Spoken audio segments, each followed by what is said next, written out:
We're here at Otara Recreation Centre as part of our annual shutdown period for the swimming pools. We have a 2-week scheduled shutdown annually where we do maintenance in the public facility involving all the trades across Citycare Property, HVAC, electrical, plumbing and the carpentry building team, where we do a variety of jobs, planned maintenance and things which are often projects involving renewals, upgrades and rebuilds, saunas, those sorts of things.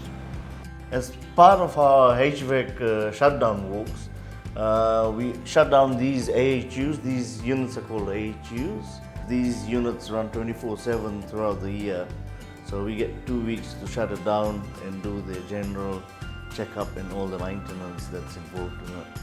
On the pool shutdown, every pool shutdown, we starting with the emergency lights check, and after that all the switchboards need to be checked. We also do all the general lighting checks, means like every lights need to be checked. So yeah, with the pool shutdown, normal plumbing requirements, it's just like we've been called for like critical jobs, for leaky taps and stuff like that, and we obviously spot what the problems are and we fix it.